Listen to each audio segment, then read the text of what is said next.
Olá, pessoal. Cá estamos com mais uma aula do nosso curso sobre Teologia Reformada e Interpretação das Escrituras. A aula de hoje é sobre um método de pregação que tem se difundido bastante no meio evangélico mundial e também chegando aqui no Brasil, chamado de a nova homilética. Na verdade, é um movimento que começou há cerca de 35, 40 anos atrás nos Estados Unidos, quando um grupo de estudiosos de pregação de homilética propuseram um novo método que pudesse substituir, suplantar o método tradicional de exposição bíblica. Então, mesmo que muitas pessoas no Brasil nunca tenham ouvido falar da nova homilética, muitos pregadores e membros das igrejas, entretanto, os efeitos dessa tentativa de pregar a palavra de Deus de uma maneira diferente da tradicional expositiva têm alcançado a liderança evangélica, em parte, e tem causado algum impacto. Então, nosso objetivo hoje na aula é estudar essa nova, assim chamada nova homilética. Você pode perguntar o que é que tem pregação a ver com interpretação? Tem tudo a ver. A nossa interpretação, ela vai produzir um modo de interpretar, de pregar, que é profundamente relacionado e vice-versa. Nós pregamos de acordo com a nossa interpretação, a maneira pela qual nós interpretamos a Escritura Sagrada. Então vamos lá para a chamada nova homilética. E eu quero começar falando a respeito da hermenêutica e a pregação na Reforma Protestante. Conforme nós já vimos, durante o período da Reforma e nos períodos subsequentes, a hermenêutica, ou a capacidade, a arte de interpretar a Bíblia, era guiada pelo menos por três referenciais fundamentais. O primeiro era de que havia apenas um sentido no texto bíblico, em contraste com a ideia do período medieval, e que tem origem lá no pensamento da escola de Alexandria, de que um texto tem muitos sentidos, muitos sentidos. Em contrapartida, os reformadores insistiram que existe apenas um sentido no texto bíblico. O segundo ponto é que esse sentido é aquele sentido que foi pretendido pelo autor. O autor, inspirado por Deus, quando escreveu, ele queria significar alguma coisa, ele queria dizer alguma coisa. Portanto, a tarefa do intérprete bíblico é buscar esse sentido pretendido pelo autor. Há somente um sentido no texto, esse sentido é a intenção do autor, e a nossa tarefa é procurar essa intenção. E aí vem o terceiro pilar da hermenêutica reformada, que era a atenção ao texto e contexto histórico. Aliás, é com base nisso que se criou o nome método gramático histórico de interpretação, que caracteriza a interpretação reformada. Nós temos que prestar atenção ao texto, a palavra grama significa em grego letra, portanto se refere ao caráter textual, literário da Bíblia. Histórico porque, como já vimos, a Bíblia foi dada, foi produzida num determinado contexto histórico. Então, para que você chegue ao sentido pretendido pelo autor, você vai ter que prestar atenção à maneira como ele escreveu e o contexto histórico em que ele escreveu, para que você possa saber o sentido que ele pretendeu dar às suas palavras, que é o único sentido verdadeiro, que é o sentido que Deus inspirou e que está no texto. O resultado desse tipo de hermenêutica foi uma pregação que primeiro partia da autoridade das Escrituras. Os reformados entendiam que a sua função como pregadores e pastores era expor o texto bíblico e trazer com autoridade bíblica as verdades do texto na consciência, na vida das pessoas. Também a pregação naquela época pressupunha de que a verdade era proposicional, ou seja, que a verdade de Deus ela poderia ser exposta, explicada sob a forma de proposições, de declarações, tipo assim, Deus é amor, ou Deus é justo. Deus amou o mundo de tal maneira que deu seu Filho unigênito. Então, a verdade poderia ser transmitida sob a forma de declarações ou de proposições. Assim, num sermão, típico sermão reformado, a doutrina que era encontrada pela exegese, ela era informada, transferida para a vida dos ouvintes através de declarações, através de conclusões doutrinárias que fechavam o sentido do texto e traziam com autoridade esse sentido para a consciência do pregador. E aqui, então, entrava o chamado método dedutivo, o uso da lógica. Por exemplo, na primeira carta de João, está dizendo que Deus é luz e que nele não há trevas nenhuma. Se nós andarmos nas trevas e dizemos que temos comunhão com Deus, nós somos mentirosos e não praticamos a verdade. Então, esse é um sistema que nós chamamos de dedução, que usa a lógica. Se isso é verdade, segue-se que não isso é mentira. Então, a argumentação lógica, ela fazia parte dos sermões e da pregação da Reforma Protestante, e não só da Reforma, mas até o dia de hoje, os reformados usam na sua pregação da lógica e da dedução, porque nós cremos que a verdade é proposicional e que essa verdade está contida nas escrituras sagradas. Então veja como a hermenêutica, ela influencia a maneira de pregar. Aqui na tela está aí uma representação de João Calvino com a Bíblia Sagrada aberta. Calvino era um grande expositor bíblico. Ele diariamente expunha as escrituras lá na Catedral de Genebra para aqueles que queriam ouvir, para aqueles que queriam entender a palavra de Deus. E a partir dos seus sermões, vários comentários foram produzidos sobre os livros bíblicos, mostrando a relação que existe entre a interpretação de Calvino e a pregação que ele usava lá na catedral. Muito bem, vamos agora para mais um ponto da nossa aula. Depois da Reforma Protestante, surgiu um movimento em todo o mundo chamado Iluminismo, conforme nós já vimos, que causou um profundo impacto na teologia. E o surgimento do Iluminismo marca a chamada modernidade ou período moderno. Com o Iluminismo, que era a tentativa de conhecer a verdade e explicar o mundo a partir da razão humana, sem a assistência da Igreja, da teologia e de Deus, surgiu o chamado método histórico crítico para suplantar o método gramático histórico, que foi o método que nós vimos no slide anterior. O método histórico crítico partia do pressuposto de que Deus, se existe, ele não interfere na realidade humana. Portanto, relatos como milagres, ressurreição, sinais e prodígios que nós encontramos na Bíblia, eles são mitos, são lendas que foram produzidos pelos autores tanto do Antigo como do Novo Testamento. A Bíblia teria que ser estudada como qualquer livro. E o método científico de Descartes haveria de estabelecer o que era verdade ou não. O resultado foi que nas igrejas onde esse método foi aceito, isso nós vimos na aula passada, houve uma grande revolução no tipo de pregação. Por exemplo, os sermões agora se tornaram moralistas porque os pregadores não criam mais que Cristo morreu pelos pecados e muito menos que ele ressuscitou ao terceiro dia. Então deixou-se de pregar o evangelho e reduziu-se o cristianismo a uma série de regras e de comportamento. Os sermões dos pregadores liberais eram mais sermões que falavam de termos que fazer o bem, de sermos honestos, de amarmos o próximo como a nós mesmos, enfim.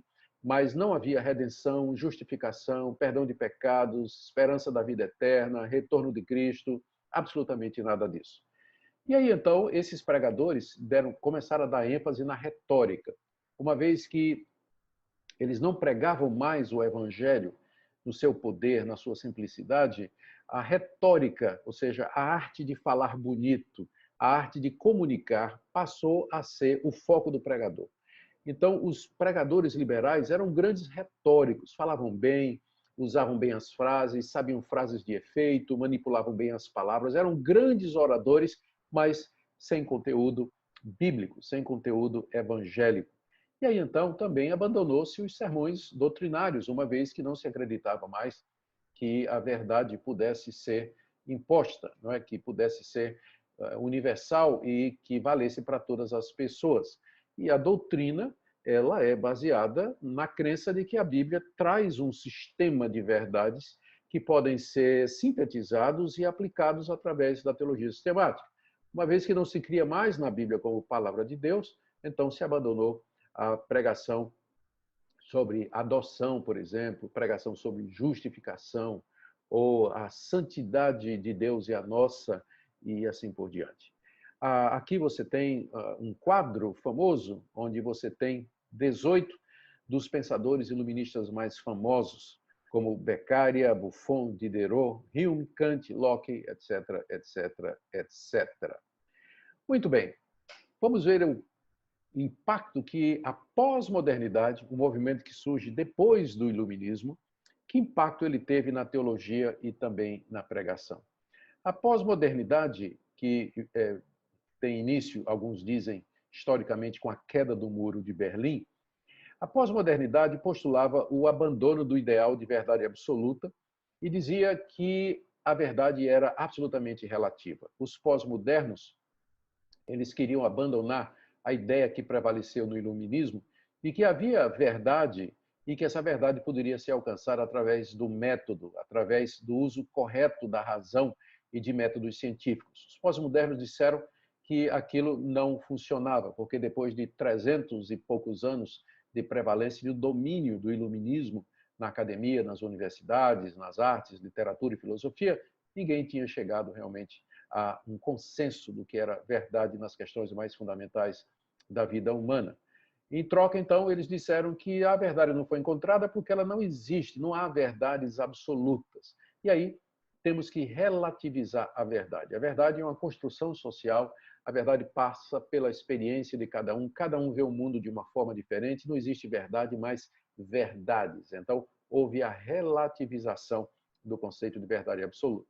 E aí veio,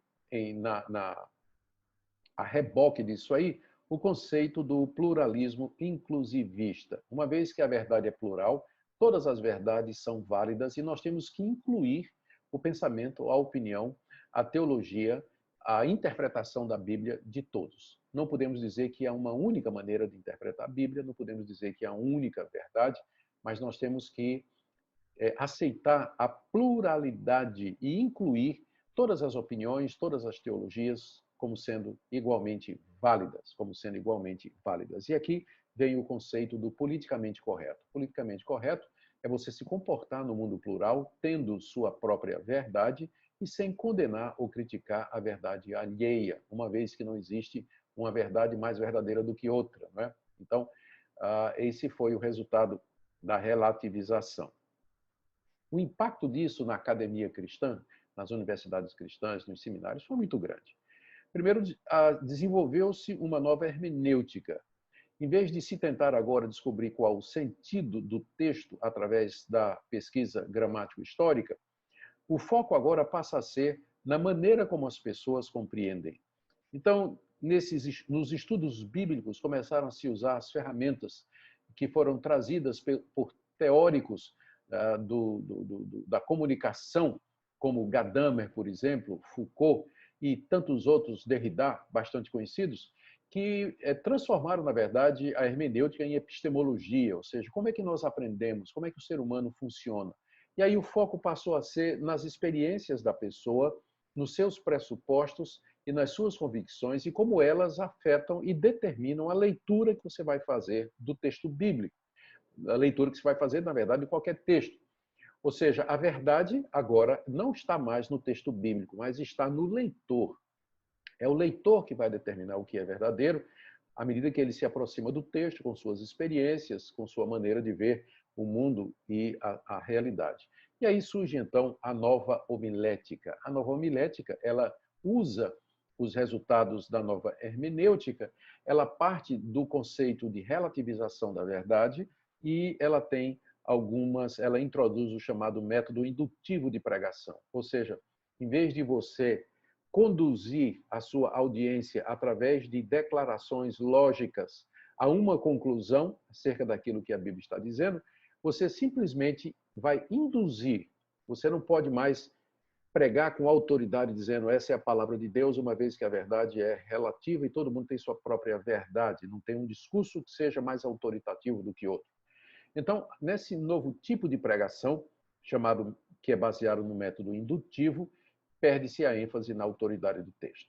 Eu quero, então, agora, o próximo passo agora é vermos os pontos principais característicos da chamada nova hermenêutica. Vamos lá, então. A nova A nova homilética, na verdade, falei hermenêutica, não, que é homilética, ela defende o abandono do método tradicional de pregação, que era o método expositivo, a partir da dedução lógica da verdade do texto. Defende o abandono do uso da argumentação, ou seja, o pregador ele não pode mais argumentar logicamente com a sua audiência. E também defende o abandono da linguagem representacional ou proposicional, ou seja, falar de uma maneira como se a verdade pudesse ser reduzida a frases, a declarações. Também a nova homilética defende que o sermão não deve ser argumentativo nem discursivo, mas se assemelhar às histórias da Bíblia. E aí eles argumentam que Deus se revelou através de histórias, parábolas, contos, aventuras, poesias, e aí nós devíamos fazer o que a Bíblia faz, em vez de tentar pegar esses textos e transformá-los em proposições. Ou seja, o sermão não pode ser argumentativo, mas parecer com as histórias que nós encontramos na Bíblia. E a razão para isso é que, dizem eles, o método tradicional, que é o método dedutivo, ele não funciona mais. A sociedade moderna ela é relativista, ela é pluralista, as pessoas não prestam mais atenção a esse tipo de discurso, elas são mais voltadas para o visual, para a imagem, para os sons, do que simplesmente parar e ficar ouvindo alguém falando lá na frente. Então, é preciso achar novos métodos que se encaixem à mudança profunda que a pós-modernidade, a tecnologia, a internet trouxe à vida das pessoas. Eles disseram que os pais da igreja, que eram discípulos dos apóstolos, eles tinham a mente de Cristo, mas pregaram com a mente de Filo e Platão, usando a retórica grega. Eles defendem que a retórica grega influenciou grandemente a formação doutrinária, homilética e a teologia da igreja cristã, e que é preciso abandonar esse tipo de lógica de argumentação e retomar ao estilo simples da Bíblia. E também a nova homilética, esses pregadores que defendem isso, dizem que a forma de pregação expositiva e tópica, ela na verdade é derivada da mente dos pregadores, que reduzem as passagens bíblicas a meras verdades proposicionais e que, portanto, esse método dedutivo, a exposição bíblica, é arrogante e é autoritário, porque você, o expositor bíblico, ele está dizendo: essa é a verdade do texto, essa é a verdade de Deus, você deve obedecer, você deve se curvar a essa verdade que eu estou expondo. Então, eles dizem que isso aí é alguma coisa que não funciona e que tem que ser mudado para os tempos atuais. Vamos ver alguns dos métodos que foram desenvolvidos pela nova homilética para nós termos uma ideia do que é que nós estamos falando e depois nós vamos fazer alguma crítica a esse método e encerrar nossa aula. Então, em primeiro lugar, vamos ver aqui alguns dos métodos e características da chamada nova homilética. E aqui eu faço a citação de um dos nomes mais conhecidos na área da nova homilética, de Fred Craddock. Ele escreveu um livro em 1971, intitulado Como Alguém que Tem Autoridade. Essa frase, o título do livro, é tirado de uma declaração dos evangelhos, onde o evangelista, depois do sermão que Jesus pregou, diz que os judeus ficaram admirados porque Jesus pregava não como os escribas, mas como alguém que tem autoridade. Então ele pegou essa passagem bíblica e deu como título a esse livro. Nesse livro, ele diz que o sermão não é uma exposição do texto, mas a proclamação daquilo que o texto proclamou. Ou seja, em vez de tentar entender a lógica do texto e depois colocar numa forma sermônica, expositiva, para transmitir, o pastor, o pregador, ele deve simplesmente proclamar aquilo que o texto proclamou. Vamos ver se, analisando algumas dessas novas metodologias, a gente entende o que é que o Fred Craddock quis dizer aqui. A primeira metodologia que eu vou falar é a que recebeu o nome de pregação dialógica. E o melhor representante desse tipo de pregação é um estudioso chamado Howell Howe. Ele escreveu um livro, Partners in Preaching, Parceiros na Pregação. E o subtítulo é Clergy and Laity in Dialogue, que significa os clérigos, pastores, pregadores e os leigos, os membros da igreja, em diálogo. Nesse livro, o Reuel, ele defende uma aproximação maior do pregador com a congregação, de forma que haja um diálogo na preparação do sermão. O foco dele é que, em vez do pregador, durante a semana, focar no texto bíblico, tentar entender o texto bíblico e preparar um sermão que ele vai entregar no domingo como sendo autoritativo, ele deveria, durante a semana, dialogar com os membros da igreja e, a respeito do tema do que ele haveria de pregar, procurar sentir mais a opinião dos membros da igreja, as necessidades dos membros da igreja, e assim construir um sermão que, na verdade, seria mais um diálogo, resultado desse diálogo que ele teve durante a semana com o povo. A ideia dele é abandonar aquele conceito do pregador como sendo aquela pessoa que, durante a semana, lê a Bíblia, estuda no grego, consulta comentários e prepara uma mensagem que ele vai trazer no domingo, que está completamente desconectada da vida do povo da igreja. Eu quero dizer que eu não discordo totalmente do que o Reuel está dizendo, porque o pregador ele tem que pregar a palavra de Deus, mas ele tem que pregar a palavra de Deus de maneira relevante para atender às necessidades e às demandas da sua igreja local. Então, ele tem que ser alguém que conheça a sua igreja, conheça as necessidades do seu povo, para não estar dando respostas para perguntas que ninguém está fazendo. Agora, é claro que isso não é absoluto, porque, às vezes, os membros da igreja eles precisam ser alertados para temas e assuntos nos quais eles não estão interessados, mas que a Bíblia fala e que são a palavra de Deus.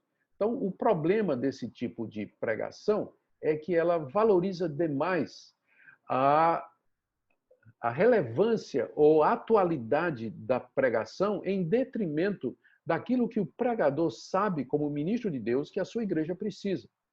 Então, eu não posso deixar que as necessidades da minha igreja e as vontades e o querer dos membros da minha igreja determinem o que eu vou pregar no domingo. Ou seja, que seja um fator determinante daquilo que eu vou pregar no domingo. Porque eu, como pastor, de repente eu posso ter uma visão muito clara daquilo que a igreja precisa e que a igreja não está vendo. Então, por um lado, ele está certo. Nós temos que pregar sermões relevantes e construir nossos sermões a partir das necessidades que o povo tem. Fazemos isso na aplicação, na pregação expositiva, nós fizemos isso na aplicação. Mas, por outro lado, nós não podemos abandonar a nossa missão e o nosso chamado de trazer a palavra de Deus, quer ouçam, quer deixem de ouvir. Não foi isso que Deus disse a Ezequiel? Filho do homem, traz essa mensagem para a casa de Israel, quer eles queiram ouvir, quer não queiram ouvir. Então, o critério maior sempre vai ser a palavra de Deus, aquilo que a igreja precisa ouvir e que nem sempre é aquilo que a igreja quer ouvir. Um outro tipo de pregação, que é parte da nova homilética, é a chamada pregação narrativa.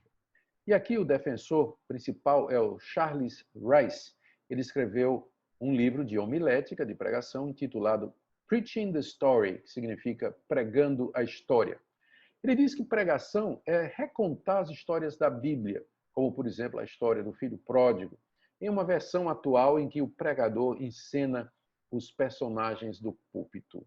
E é aqui, então, que vai entrar a ideia de que, se a minha tarefa é simplesmente recontar as histórias bíblicas exatamente da maneira como elas foram contadas, vem o conceito da importância, da utilidade do teatro e da encenação. Por que não, então, ter um grupo de teatro que, de maneira até mais completa e mais exata, mais perfeita e mais interessante, vai recontar a história do filho pródigo do que o próprio pregador. E não são poucos os pregadores, pastores, influenciados por esse tipo de ideia, que introduziram nos seus cultos a dramatização, o teatro, onde a pregação bíblica foi abandonada, a exposição das escrituras foi abandonada em troca da introdução do departamento, do ministério de teatro da igreja, onde se tenta recriar, reencenar, através até de coreografia e de danças, aquilo que a Bíblia conta. Por um lado, essa pregação narrativa ela é interessante porque ela nos lembra que nós devemos prestar atenção nos gêneros bíblicos, como, por exemplo, parábolas, poesias, histórias, narrativas, e que isso deve, de alguma forma, determinar o tipo de exposição que eu vou fazer. Nós não pregamos expositivamente da mesma forma numa carta paulina e nas parábolas de Jesus ou no livro dos Salmos. São gêneros diferentes, ou no livro de Apocalipse. Então, o pregador ele tem que ser sensível ao gênero literário. Mas ele não foi chamado simplesmente para recitar a Bíblia, recontar as histórias da Bíblia, sem fazer uma síntese delas, sem entender o significado delas e trazer isso de forma autoritativa para a sua congregação. Mais uma vez, existe algum valor nesse método, mas ele acaba tirando a autoridade, mais uma vez, do pregador. O outro tipo aqui, esse já é bem mais radical, é chamado pregação conversacional. E aqui a representante mais conhecida, ela já faleceu, era a feminista Lucy Atkinson Rose. Ela escreveu o livro Sharing the Word, compartilhando a palavra, e o subtítulo é Preaching in the Round Table Church, ou seja, pregando na igreja que se reúne ao redor da mesa redonda. A visão dela é que tem que haver uma relação comunitária e não hierárquica entre o pregador e a congregação. Ou seja, nós temos que abandonar essa ideia de que o pregador ele está numa posição de mais autoridade, hierarquicamente falando, do que os membros da igreja. E que, portanto, se ele está no mesmo nível dos membros da igreja, a palavra dele não pode ser superior, mais verdadeira e autoritativa do que a palavra dos membros da igreja. Portanto, o sermão tem que ser preparado não pelo pastor, mas por uma equipe que inclua membros da congregação. Ela propõe isso, que durante a semana, com uma comissão, o pastor se reúna com uma comissão que seja composta de representantes de todos os grupos da igreja, das mulheres, dos jovens, dos adolescentes, dos negros, dos gays, de gente de outra fala, se tiver, dos pobres, dos ricos, ou seja, uma comissão que represente todas as seções, né, os grupos que estão na igreja, e aí eles debatam durante a semana sobre um determinado assunto e juntos eles elaborem um sermão que vai ser apresentado na igreja. E, inclusive, esse tipo de visão influencia o próprio local e disposição do local de culto. Em vez de ter aqueles templos, né, com as cadeiras onde os membros se sentam e lá na frente, mais elevado, está o púlpito de onde o pregador traz a palavra de Deus, as igrejas que compraram essa ideia da pregação conversacional, elas, na verdade, não quer dizer que toda igreja que seja redonda, ela comprou isso, mas toda igreja que adotou a pregação conversacional, ela vai fazer dispor a sua bancada como se fosse um semicírculo ou um círculo completo, onde o pastor se senta juntamente com os demais membros da igreja para discutir, para dialogar, ou então ele fica ali no meio, de alguma forma ele serve como um facilitador, como tem aqui no nosso slide, né? O pastor não pode fazer afirmações e declarações, mas perguntas, proposições e deixar sem resposta, convidando uma reação posterior, quem sabe num fórum. Ou seja, é proibido declarar, é proibido afirmar, é proibido trazer verdades autoritativas. O pastor é um mero facilitador, né? É aquele animador de auditório que fica ali fazendo perguntas, provocando as pessoas, querendo induzir as pessoas a chegar a uma conclusão. Aqui, nesse próximo slide, eu fiz uma breve comparação entre os dois estilos para que vocês tenham uma ideia. Na homilética tradicional, o conteúdo era passado através de ideias, verdades, doutrinas, instruções a serem seguidas. Na nova homilética, o conteúdo do sermão são histórias, narrativas, tramas, situações concretas. Na homilética tradicional, a linguagem é clara, dicotômica, quer dizer, existe o certo, existe o errado, Seguir os princípios da escrita, pouca ou nenhuma redundância, enquanto que na nova homilética a linguagem é poética, oral e redundante. Muita repetição, dizer a mesma coisa várias vezes e de diversas maneiras. Na homilética tradicional, a forma do sermão é dedutiva, proposicional, discursiva, explicatória, unidirecional, lógica e conclusiva. Perdão pelos adjetivos. Mas, na nova homilética, a forma do sermão é indutiva, narrativa, indireta, sugestiva, dialogal, uso de suspense. Na homilética tradicional, o pregador é uma autoridade que fala da parte de Deus, é especialista em Bíblia e conhece o texto bíblico e daquilo que o texto está tratando. Na nova homilética, o pregador é mais uma testemunha ao texto bíblico. Ele vai dizer como aquela narrativa falou ao seu coração, mudou sua vida. Ele conta o que viu, ouviu, sentiu durante o seu encontro com o texto. É muito voltado para a experiência que ele tem com o texto. Na homilética tradicional, o ouvinte atua mais de forma passiva. Ele recebe aquela conclusão da pregação, enquanto que na nova homilética, o ouvinte participa ativamente das decisões e conclusões a serem abraçadas. Você percebe que tem coisa aí que é boa e tem coisa aí que é realmente questionável, né? A gente fica pensando. E você se pergunta, mas onde é que eu vi isso aqui? Onde é que nós encontramos isso aqui no Brasil? Especialmente nessa nova geração de pregadores que tem se levantado no Brasil, que se utilizam, você pode entender por que há tanta ênfase agora no ambiente, não é? No pano de fundo da igreja, no uso de música, no uso da dramatização, da coreografia. Os pregadores, eles são mais performers, né? Eles estão ali mais fazendo uma performance do que qualquer outra coisa. Os seus gestos são estudados, suas frases são de efeito. Então, tudo isso, às vezes eles nem percebem, mas tudo isso tem origem na chamada nova homilética e dessa mudança na área de interpretação que veio com a pós-modernidade, que nós chamamos de nova hermenêutica. Eu creio que agora estamos prontos para partir para a nossa crítica. Uma avaliação da nova homilética. A nova homilética, ela tem alguns pontos positivos. Ela questiona os sermões, que na verdade são mais homilhas e apresentação de tese do que exposição da verdade de Deus. Verdade seja dita, muitos pregadores reformados, expositores, eles estão fazendo simplesmente um comentário, estão apresentando um artigo, uma tese de mestrado, um TCC. O que eles fazem no púlpito, o pessoal da igreja nem entende às vezes. É um tiro que passa por cima da cabeça dos ouvintes. Então, a nova homilética, ela veio como um chicote, né, para chicotear os reformados e os pregadores expositivos que focam muito em doutrina, exatidão teológica, ortodoxia, mas são sermões áridos, secos, que não tocam no coração do povo, que não falam ao povo. Então, nesse ponto, a nova homilética tem razão.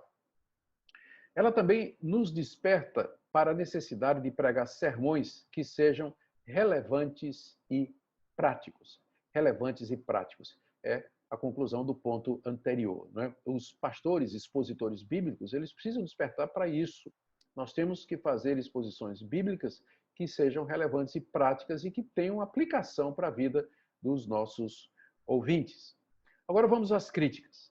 Apesar de tudo isso, a nova homilética traz o esvaziamento da autoridade da Bíblia, do pregador e do sermão. Ela introduz o relativismo interpretativo com a consequente falta de referencial para se estabelecer doutrina ou disciplina. Se a verdade é relativa, e se não há mais uma interpretação autoritativa na igreja, como é que nós vamos estabelecer o que é o certo e errado na igreja? Qual vai ser a base para a doutrina da igreja ou até mesmo para disciplinar pessoas que se dizem cristãs, mas que têm um comportamento imoral ou que estão defendendo ideias absurdas contra a palavra de Deus? A nova homilética representa a perda do lugar da pregação no culto e introdução de outras atividades na liturgia, como teatro, coreografia, danças, representações, conforme nós já dissemos. E não funciona em toda a Bíblia. Por exemplo, de que forma você prega contra a injustiça social, ou o preconceito social, ou a doutrina da justificação, dançando em torno desses mistérios? Então, é um método reducionista e não atende à demanda da variedade de textos e de gêneros que nós encontramos na palavra de Deus. Nós vamos ficando por aqui. Essa foi uma aula mais sobre pregação do que interpretação, mas eu sei que vocês têm consciência de que existe uma relação inseparável entre essas duas coisas e que nós, então, ao falarmos de interpretação bíblica, terminamos falando também sobre pregação. Espero que a aula tenha sido útil para você. Deus abençoe e até a próxima aula.